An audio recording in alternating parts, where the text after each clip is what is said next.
Hello. Uh, Microphone is on. Hello, hello. It's already. Can you hear me? Okay, okay. Thank you very much. Thank you very much. I'm very happy to be here today because this is the first time for me to be in India, and yeah, I already have traveled for a week throughout Chandigarh and Jaipur and Ahmedabad, and finally came here. And yeah, it's great things to make a lecture just under the big tree, banyan tree, because this is kind of the theme I talk today. It's like the relationship between nature and architecture, or space made by nature and space made by artificial method. And both of them are almost melting in my mind. So it's really special place, I think. And of course, these installations is very beautiful, delicate, simple, and light. So I'm very happy to be here today. Thank you.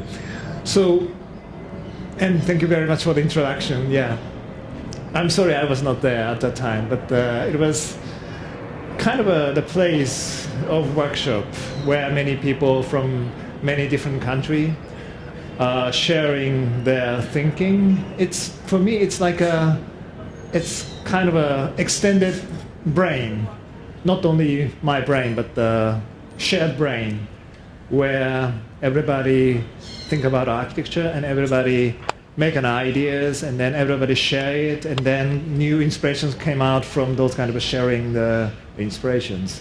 So yeah, I really enjoy those kind of the environment to work on it. Anyway, yes, so I like to talk about some background of mine, and then start to talk about several projects. Yeah, this is my background. I was born in Hokkaido. It's a northern island of Japan and full of nature, and my home was surrounded by like a nature and a forest. So in my childhood days, I was playing around in the forest, and that was my, how to say, the really origin of the environment. And then when I get into the university, it was the year of 18 or 19 years old, I came into Tokyo. Yeah, as you can see, it's kind of a completely opposite situations and really messy urban situations. And then I started to learn architecture. But it was kind of a very interesting because I felt, even in such a quite messy place, I felt somehow really comfortable. And then at the time, I didn't know why. And then during or throughout the period of the learning architecture, gradually I start to think about what it is, why I feel very comfortable even in such a messy urban situations while I was growing up in such a beautiful nature. And then one day I felt those kind of opposite situations, Tokyo urban situation and the nature field, could have some similarities or share some something behind it. It was like in the forest, you feel you are surrounded by many small leaves and branches and the trees, so you feel really protected in a human scales or nature scales or variety of the scales. And at the same time, you can be very open to walk around. So protected, but at the same time, you have a freedom to move around. And in Tokyo, the materials is completely different, but still you are surrounded by many small things, messy small things, or tiny buildings, and electricity cables, and bicycles, or something like that. And you feel like a human scales. And at the same time, you have a freedom to move around. And I felt it's like a kind of artificial forest. The same scales, same composition of the smallness, middleness, and some of the larger things is making the diversities of the scales for you to feel really comfortable, like in the forest. And of course, I hope you understand these feelings of the kind of small-scale urban situations, because I felt in Ahmedabad or in Jaipur, I felt the similar things. If you walk on the back street or small pathways winding around it, you feel the same things. Many, many small things, sometimes messy, but sometimes it's okay, because you feel comfortable because of the scales or because of the atmospheres. On one hand, made by artificial materials. On the other hand, made by the nature materials. But the basic compositions or basic framework or basic skills are the same. And then after I understand those kind of the key thinking between nature and architecture, I felt, wow, nature and architecture is not the different things. We can think both of them as equal things to create our living environment. Because anyway, our living environment is made by both nature and architecture. We only design architecture, but our living environment is made by both of them. And why not treating both of them as equal to create our living environment as a whole? Then I started to think about both of them as equals, sometimes try to mix them together, or sometimes try to get an essence from nature to translate into architecture, or sometimes try to get an essence from architecture to translate, not translate, but to understand nature in a different way. So then, step by step, I try to understand architecture not only by architecture design, but the kind of the integration between nature and architectures. So that was the starting point for me to think about the architecture as a whole.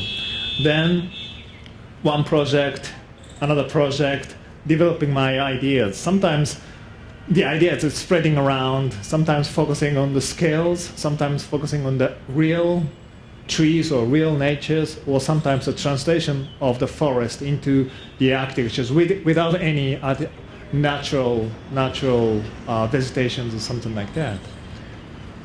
And so I like to show such a diversities of the ideas or diversities of the development of the thinking. The first project,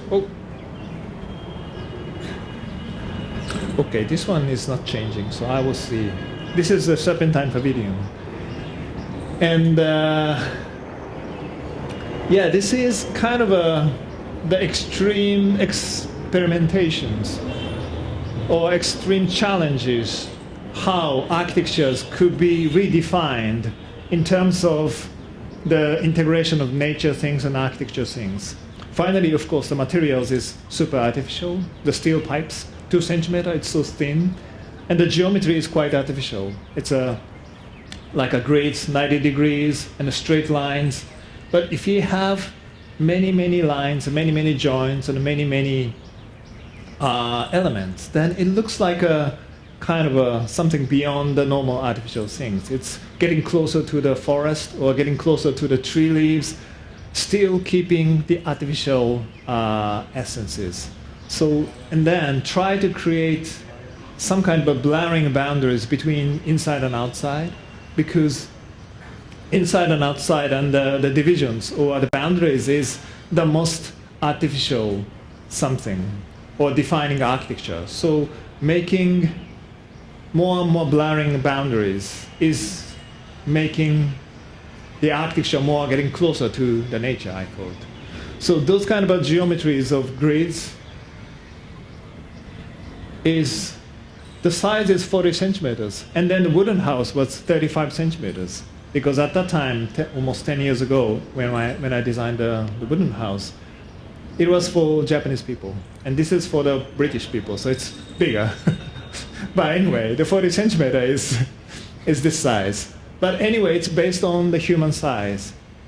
The human body or human behaviors is kind of something between nature things and architecture or artificial things, because our body is part of the nature, but our behaviors is always like a half artificial thinking and a half natural behaviors. And then anyway, we should make an architecture as an artificial things. So it's the key of body size and body behaviors was the key to define architectures in a different way. And normally, the size of the architecture is defined by the, for example, 4 meter or 4.5 meter or 3.5 meter. It's a floor height. But we try to bring new scales.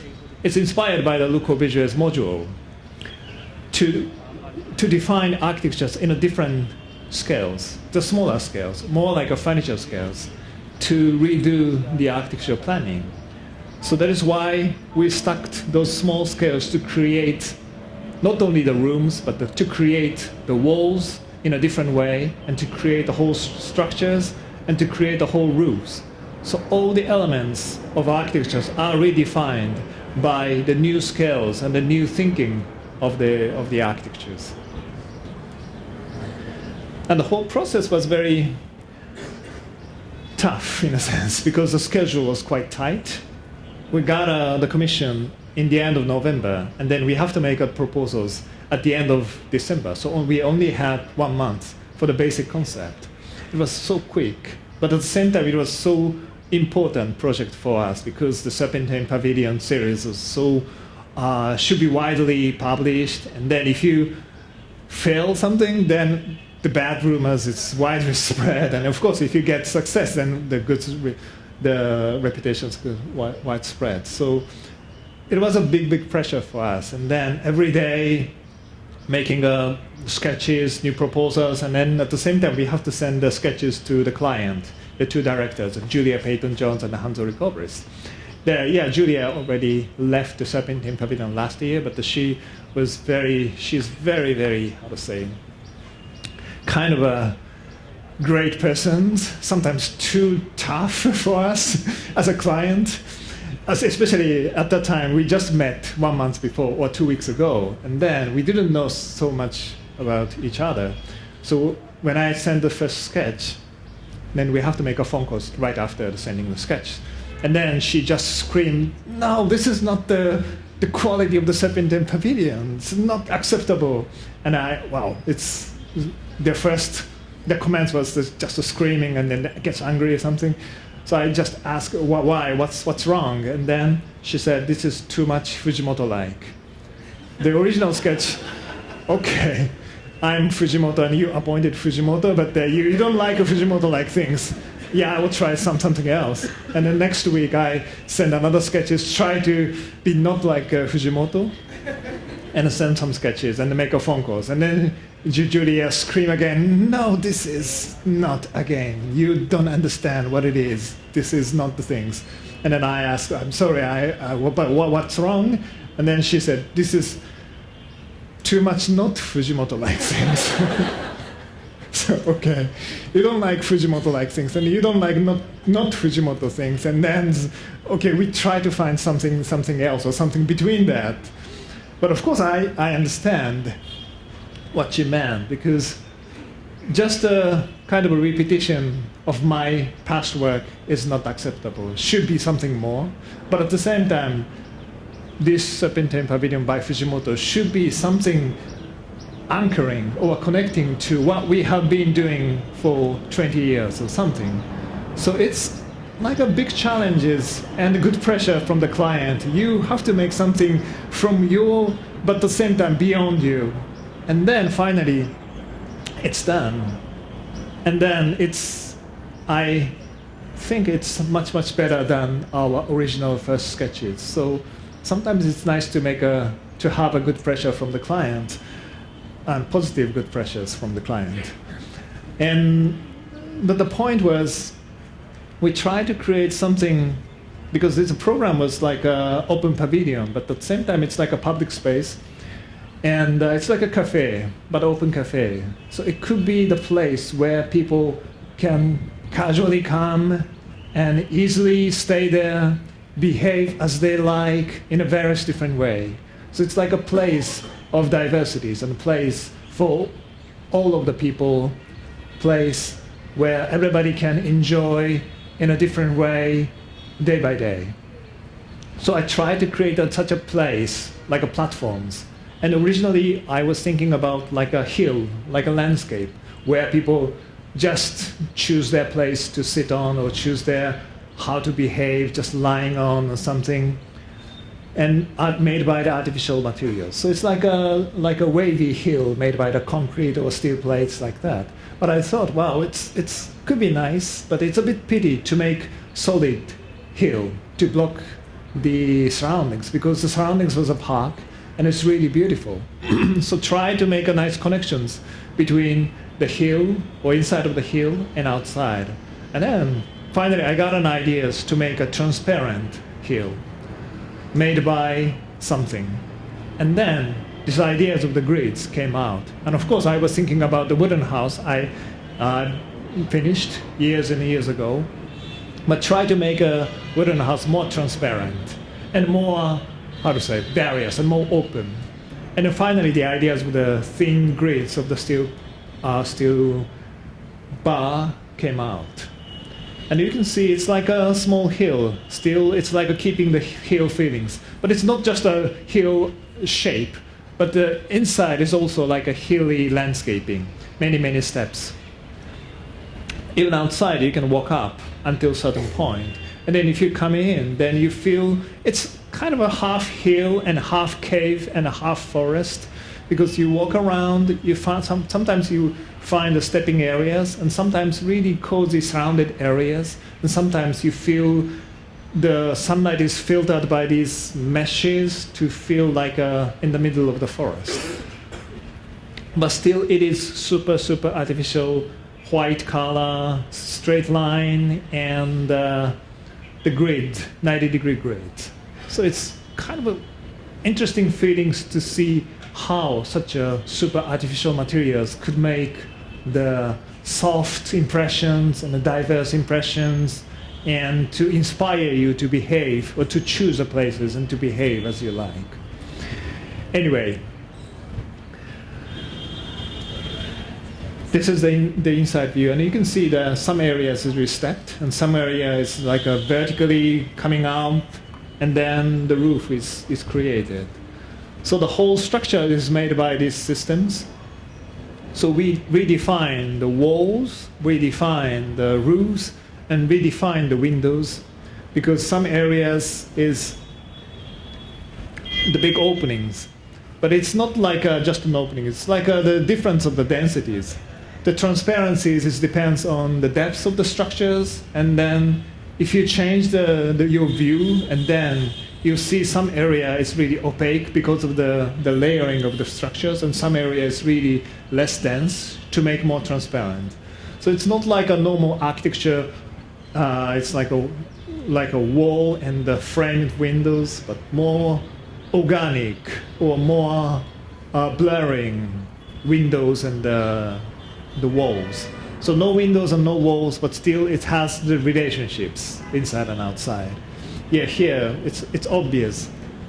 Central area is gradually getting transparent, but you don't have any window frames. But if you walk around it, then the same areas is getting opaque because of the different directions to see it. And then different areas getting more transparent. So the position of the windows or the position of the opaque walls is always changing depending on your positions. So it's really dynamic in a sense. And sometimes, yeah, this is stepping areas could be used as an auditorium-like feelings. And the atmosphere is always changing, depends on how many people there, or how people group up together, or some of the isolated people scattered throughout the spaces. So same space, same structures, but the atmosphere is always dynamically changing.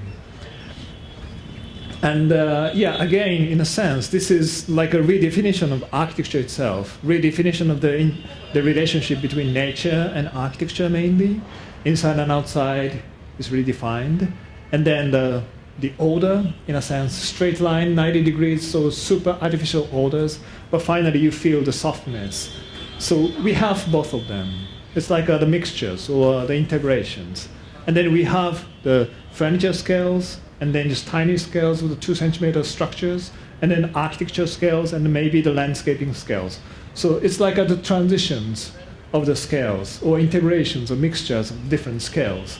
That is relating to the system of the natures. We have the natures, small, tiny leaves, the branches, the big trunks, and something. So the harmony of the different scales is created in a really super artificial way. So yeah, I think the nature and architecture is, in a sense, it's like a quite simple starting point. And recently it's getting more and more a requirement for the green architecture or something. But it's not just bringing the trees inside of the house, but to rethink about architecture by the relationship between the nature aspects and the architecture aspects, or to see the fundamental essence. What is the fundamental essence of nature and what is the fundamental essence of architecture is quite important to rethink about architecture. So this is one of the very clear examples to see how architectures could be redefined by, even in such a small scale buildings, we can deeply think about the fundamental question of architecture. And this is kind of in opposite situations. It's huge, gigantic project in the Middle East. And I got a request to join to the competition to design a shopping center. The site is 1.2 kilometer long, so it's really, really huge. And first time for me to be part of the Middle East project, different climate, different cultural background, and then the different scales. And then we finally redesigned those kind of towers, 7, 8 towers. And it's not only just a landmark, but it has a void inside to make the natural ventilations. It has a void, and then it's like a chimney, huge chimneys. The cool air is coming into from the bottom, and then hot air is going up. So the tower itself is like a natural ventilation towers. And at the same time, the tower, this huge void is like the space for the breaking during the shopping. So it's like relating to the program. They have several these kind of void, and then after concentrating in the buying something, you can have a break to have a tea or something, and then again continuing the shopping. So it's like a program-wise, it's nice to have such a void. But the most important or interesting point is these structures, as you can see. It's like a repetition of the arch shape. The arch is coming from the cultural background, but if you see the frames, taking out the arch and just to see the geometries of the frames, then it is almost the same as the Serpentine Pavilion, because it's the repetition of the grids. The same grids, it's just repeating. And then finally, the whole structures is supporting this tower, but at the same time, it is filtering the light, the strong light of the Middle East. And then the glass is set back from the surface, and then all the structures is like the sunshade as well. So structurally, it is like a repetition of the grids, but the repetition of these kind of layering of this kind of arch and the circular shape is making the filters for the sunlight.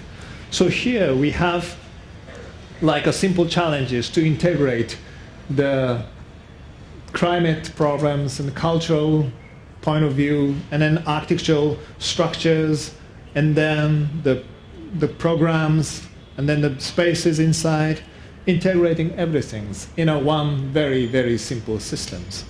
You just repeat the arches, or you just repeat the grids to create the whole shape, which works as a natural ventilation towers, and then the whole structures, which works as the sunshades. So sometimes those kind of integration of the different scales and different topics of architectures, cultural background, the climate background, and then the size of the scales of the site could be like a, how to say, big fan of architecture's design, because if you make beautiful integrations, it's like a mathematics at the same time.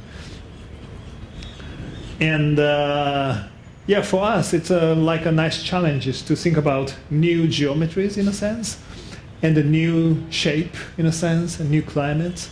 But at the same time, we can say Serpentine Pavilion and this project in the Middle East has the same cause behind it.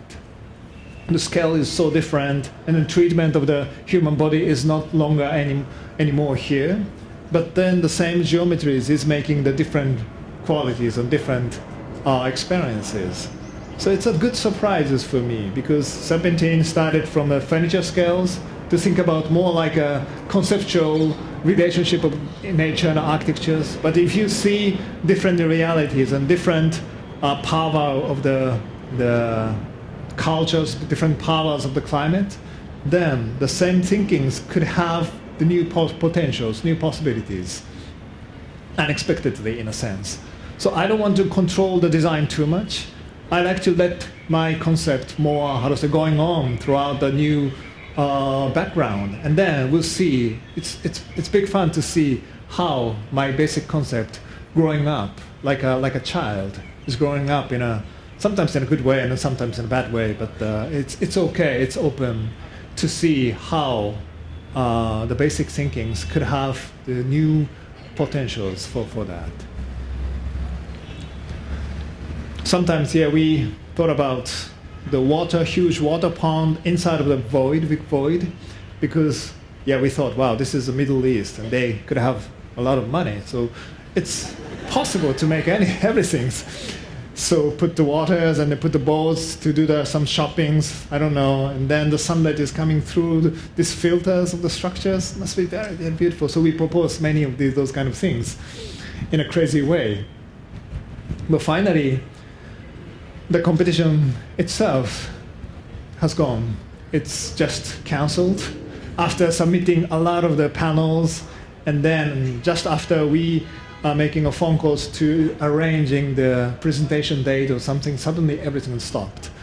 So it's gone. But still, I like these proposals because it's something far beyond our previous thinking of architecture, brought us to the different field to think about the architectures in a different way. And it's beautiful in a sense. And every time I do the lectures in every different city, I am showing this project because I like to make it. I like to find clients. And I think some of you has a lot of money to make it, to realize it. And we can arrange the shape of the arch in a traditional, I don't know, or a contemporary different shapes to fit to the different cultural background. So it's really flexible. So if some of you or your family is really interested in, let's make this great works together. Okay, anyway, it's just a joke. This is another really small project in Japan. It's a public toilet. You can see the toilet, and that's it. But the public toilet is quite interesting programs for architects because it's public, but if you are inside, it's really private. So how to do with a public and private, how to do with those kind of opposite things, integrating together. And the site is this kind of a countryside area, so it's open to the nature, nice to have a view, but of course, as a program, it should be really closed. So how to close and how to open, it's also really fundamental question of architecture. So public, private, really fundamental basic questions. And then open and close, it's also fundamental questions of architecture. And of course, the nature and architecture. So the public toilet program has such a really fundamental topics of architecture. And how to do it is the big challenges. And especially if you have opposite things, during thinking about an architecture project, opposite things, for example, public, private, nature and architecture, open and close, that's the chance for us to think about something new. Because how to make integrations between those kind of, apparently impossible two things, opposite things. Then the architectural intelligence or architectural ideas, architectural inventions is necessary. And sometimes you can find some new way to solve, to find the integrations of both of them. And in this case, we did in a very, very simple way. We designed, of course, a toilet in a glass box, and we designed the black walls around it. It is like this. It's like an oval-shaped walls. We just redefine, or we just carefully see the meaning of the wall. Sometimes the wall is blocking the view, like these partitions, and sometimes just blocking the air. But as these partitions, blocking the view is not, sometimes blocking the air, but it's okay. And sometimes blocking the view, or blocking the air, is not blocking the view. In this case, the glass box is blocking the air to make at least comfortable interior spaces. In Japan, sometimes it's getting really typhoon or rain or something, so we have to protect the minimal spaces for the toilet. But you don't have to make the blocking for the view, because we made the big oval shape of the protection of the wall, which is only blocking the view, not blocking the air. So that is why inside of the black wall is still outside, full of nature, but inside of the wall is already protected from the view from the outside. Then we can make the transparent toilet inside. So the meaning of the wall has sometimes two meanings. It has two meanings. Normally the wall is integrated together in one walls, blocking the view and blocking the air, but we can separate them to make, and then to have a distances, to make such a, how to say, strange integration of the protecting, but at the same time opening. And then make a public, but at the same time really private. Because inside of this, we have an entrance above, and then you can open the door to come into this garden, and then you can lock the door. And then inside of this private garden, surrounded by the black wall, it's like your own gardens. It's like your own private gardens, but it's really open to the surroundings, only protected from the view. And then whatever toilets or just take a nap and something, you can do as you like. But yep. People have the notion of toilets as a very private thing. They want it to be enclosed and it's right like that. But in your design, how do you make the people to use, how do you persuade the people to use the toilet? This toilet? Wow, yeah. The question is now is the toilet is really private and enclosed, but this looks very open. So how? But yeah, as I explained, the toilet itself is very open, but this oval-shaped wall is protect you from the view. So it's kind of a, maybe depends on you, but it's like a new experience. But at least you are protected from the surroundings by this wall. And then, of course, you feel very open, so could be embarrassed. But still, it's nice experience to do something like, I don't know, it's just a trial. And fortunately, it's built because it's a public project. But the city people realize it's kind of interesting. It's not normal, but it's interesting to make such a special toilet to enjoy the beauty of this countryside areas, but at the same time, at least minimal functional requirements of the protections. If the site is different, its site is in the middle of the city, I don't do that. But the site is really beautiful surroundings, then I like to open the view to the surroundings, but at the same time, I like to block the view from outside. So that is why we made this kind of a toilet. But of course, a toilet is really cultural things. And sometimes when I traveled the Morocco, in the middle of the desert, Sahara Desert, the toilet was almost like everywhere is a toilet. But still, it was a nice experience because we made a camp. And then, of course, next morning, I like to find right place or proper place to do the toilet in the middle of the open desert. And then I walked around, and then just going beyond the sand dune, one of the sand dune, I felt, wow, this could be the right place because of this kind of hill of the sand dune, it's rather protected from the camping areas. And then I walked beyond that, and then I find the place. It's like in the middle of the, like this. And I found many white flowers spreading around throughout that areas. Wow, this is beautiful. And then I walked down to the bottom of this place, and then I found out this white flower is not the flower, it's a white papers, where everybody did the toilet and left the white papers as the white flowers. And it was like a minimally protected areas by the landscape.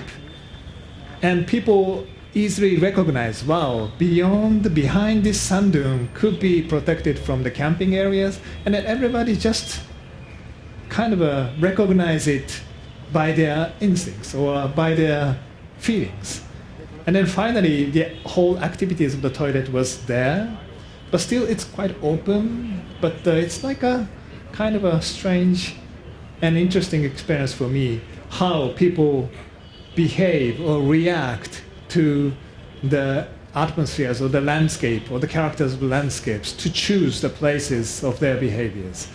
But anyway, I have many images, so I have to speak quickly because it's already 36 minutes. What's this? Oh, this is also the toilet. So you can see how the place is very open with the natures, and these trees is existing trees, protected by the black walls. And this is still there, existing. So you can visit. It's 1 hour from Tokyo. If you are interested in, then you can experience how strange this toilet is, or how wonderful this toilet is.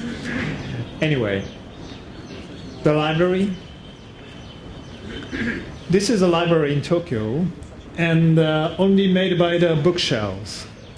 But we make a presentation to the client. I like to create the forest of books, because the library is the place sometimes to just to find the books, but sometimes walk around for nothing, for no purpose, just walk around and to get an inspirations or to find some unexpected books. So it's like a walking around in the forest. And then you can be free to walk around anywhere and to find some cozy spaces to sit down, or to have an open spaces to make the discussion with your friends or something like that. So the forest is one of the metaphor I like to describe the architectures of diversities, and try to create forest-like spaces, not using any trees, not any using the greens, or only using the bookshelves. And finally, it's like this, the spiral shape. Only one continuous bookshelf is making the space. But it has a monitor here, many openings. So if you are here, then you will see the space behind it, behind the walls, through the openings, and then space behind it, and behind it, and behind it. So you feel like in the middle of the bookshelves, and you feel some expectations or some sensations from the space behind it, because you see something, but you don't see everything. So then you start to walk around, and then different viewpoint and different spaces you see it, but you don't see everything. Every time you see only small part from the frame of the windows or frame of the openings. Those kind of a limitation of the informations and only showing some hints is making kind of the continuous experience of the walking around, or continuous inspirations, or something like that. So that is why we try to make those kind of a layering walls and the layering openings to make the depths of the spaces and the depths of the different areas. It's like infinite experiences to walk around. So no tree shape, no tree itself, no greens, but just the continuous or layering of the spaces is making you to, how to say, inspire you to walk around almost infinitely. This is the model. And you will see how the space is layered, and sometimes openings, and sometimes you can walk through it. And every time you walk through the walls, then you will see the different view, new views or new perspectives. And then it's like a continuing, no limitations, no endings. And finally it's built, and you will see how the space is, the view is limited, but at the same time view is continuing. And you will see how the space, layered space is not, it's limited space, but you feel it's almost unlimited areas. And every time you walk through it, then you can have the different layers, different depths of the spaces. So that is why I call this space as like a forest made by the books. And sometimes here you can find a place, nice place, cozy place to sleep because of those kind of scales. The between the walls has a rather tiny scales, 4 meters or 5 meters, and then this furniture is making the cozy spaces. But at the same time, you can find really vast spreading scales too. It's almost like 80 meters long, but still you don't see where is the end, because many layers and only limited frames of the windows, so you don't see the end. Then you start to walk around, then you see the different perspectives. So finally it's almost like endless experiences to walking around in the limited areas. So that is the kind of I think it's like a fascinating point of the architecture design, because architecture has the limitation of the spaces, areas, but your experience should not be limited by the size of the architectures. And then the fittings of the space, or by the way of the planning, we can make such an infinite experiences to walk around. Okay, I have 2 more projects, so quickly going through it. This is the housing in south of France. Now it's under constructions. In south of France, it's like the climate is quite good. Every day in wintertime, even in the wintertime, you can have the lunch outside, and their lifestyle is already like that. It's inside of the room is not the main part. Mostly the terrace outside is the place for their life. So we try to propose, or we try to respect their cultural background and lifestyles, even in such a high-rise buildings with a 50-meter high. Then what we did was very simple, to put many balconies for the place of the life. It's big balconies. The largest one is like the 5 meter by 6 meters, so it's quite huge. It's floating on the air. So it's like a 17-story high and a 50-meter high. But even in such a high-rise building, you can have the life, rich life, and enjoy the climate by these balconies. And it has the 105 apartment, but balcony is, numbers of the balcony is more than 200, almost like a 250. It means for one apartment, not only one balcony, but the 2-3 balconies are sticking out to enjoy the lifestyle. So mostly the main part of the life is this outside balconies. The shape is a little bit organic shape to react to the site conditions, and then the green belts alongside the river should be continued, and then the views from the existing house, existing buildings should be kept, and then we decide these shapes according to the site conditions. But at the same time, according to the concept itself, the balconies, because if it is just a rectangular shaped buildings, and then we put the balconies, it looks like a, I don't know, it looks like a toothbrush or something like that, and not so fancy. But because of those kind of organic shape, and then balconies sticking out throughout the every directions, then it is more like something like a tree, or more organic, the organic buildings. Then you feel you are living in kind of artificial environment, but carefully designed as like a, how to say, more connecting to the nature, I think, because it's based on the climate conditions and it's based on their traditional lifestyles. So those kind of interactions between the climate, traditions, cultural background, and of course architectural inventions.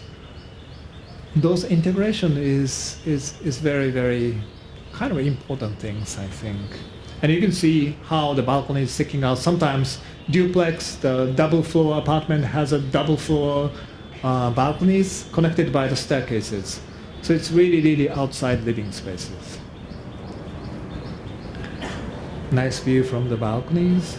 And now it's under construction and will be finished maybe in an year or something. But as a whole, this is like as a typologies or as a form or as a, yeah, the typologies of apartment buildings. It's quite simple in a sense. The buildings with many, many balconies, it's normal. But if you have kind of the big balconies reacting to the climate conditions or reacting to the site conditions, it is getting more unique. And then finally, it is representing the lifestyle of them itself. So sometimes it's nice to invent, like the first project, like a Serpentine. Sometimes it's nice to invent completely new architectures, but sometimes it's nice to respect the normal typologies of the apartment, but then transform it into completely different things, completely new things. So, because architecture has long history, I think, and I like to respect the historical architecture as well, because more than 1,000 years, 2,000, 3,000 years, they have been trying many, many things, and finally they achieved a lot of amazing things. So I like to respect, and then I like to add some new ideas on it, on the histories. So the history of architecture is like a big mountains, like a huge mountains, and we can just add one small stones on it. That's kind of but adding one stone is quite important and quite big challenges. But still, it's nice to adding something. And after 100 years and after 1,000 years, the mountain is getting bigger. Not only by me, but by many architects, activities of the architects. So that is the understanding of my, how to say, architecture thinking, respecting history, respecting the local conditions, respecting climate, respecting nature, respecting their traditional life. But still, we have a place for our inventions, for our new ideas. But every time we should be very modest in a sense. Our new ideas is like a connecting to the history, connecting to the natures, but still it should be something really strong, something new. So it's like should be very brave enough, but at the same time should be very, very modest in a sense. Okay, this is the last one. The project in Paris, now it's ongoing. The concept is to make a huge forest, and the village is in the forest, floating above Paris, because this is in the Paris, on the edge of the Paris. And as you know, the city of Paris has a limitation of the height. Some of the high-rise buildings sticking out, but mostly it's like a 30 meters, 35 meters. Then I thought, well, if he make a forest just floating above the city of Paris, that could be visible in a sense, because mostly it's like the same height. And it's like a new icons or new landmark for Paris, because it's something new, but at the same time it's something really fundamental, and it's something really different from the existing Paris. And then you can see the forest on the rooftop. It's really, really floating. That this is the locations. This is a bit dark, but this is a Champs-Élysées axis, and then you will see the forest floating just above the city of Paris. It's like this. At the same time, it's on the highway, so floating the forest on the highway. In this case, we just simply brought the actual natures in the buildings. It's rather not so smart way, it's just a simple way, but bringing the huge natures. Because sometimes it's too straightforward, but if you think about the city of Paris, it's kind of it's surprising things to bring the natures or bring the forest floating in the city of Paris. This is a diagram to show the traditional or historical Paris. Open the bottom to make the forest for the public, and then transform the top part to make the floating forest or floating villages. This is the existing Paris rooftop. It's already quite amazingly beautiful with the diverse shape of the chimneys and shape of the rooftop. And then this is our proposals to make the forest with many, many independent houses. It's also something new to have such an independent houses floating above the city of Paris, because mostly it's like apartment and gigantic buildings. So bringing some fundamental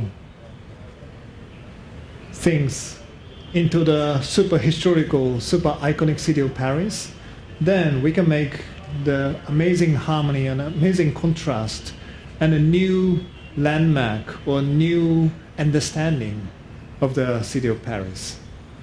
So this is the view from above. It's a bit just a green with many, many houses. The Paris is a city of landmark, but mostly it's like an object, artificial things. So we proposed to make the landmark as a forest, floating forest. This is the model. So you can see how these platforms, it's a bit strange shape because of the shape of the site. But you will see how the platforms is supporting the floating forest and the floating villages. It's like this. And the lower part is open to the public. So the last project is gigantic. It's a 60,000 square meter, the biggest project I've ever been doing. And it's the method or strategy is rather straightforward. But still I'm enjoying to do those kind of, the big combination of the traditional things and then bringing in new values on it to make the city of Paris something new. Because sometimes a historically city like Paris, they have been keeping the historical part, but at the same time they have been bringing the new things to make a beautiful contrast, to reinforce the city of Paris as a whole. So this is based really on the context. And then the strategy itself is very simple, but still it has a power. And recently every people in Paris is talking about this project because they love it, fortunately. And it's ongoing and will be finished in 5-6 years. So finally, sorry, it's a bit, I talked too much, but I hope you do enjoy those kind of varieties of the method, in a sense. But on the bottom of the whole project, I have the very simple concept relating to our life fundamentally, and the place for our life is created by nature and architecture, both of them. And how to make the combinations, how to make the integrations is always a big challenge. And we can find new ideas to make a beautiful combinations. Sometimes straightforward and sometimes really intellectual and sometimes crazy like a toilet. But every ideas could make our life more, valuable in a sense. Thank you very much. Thank you.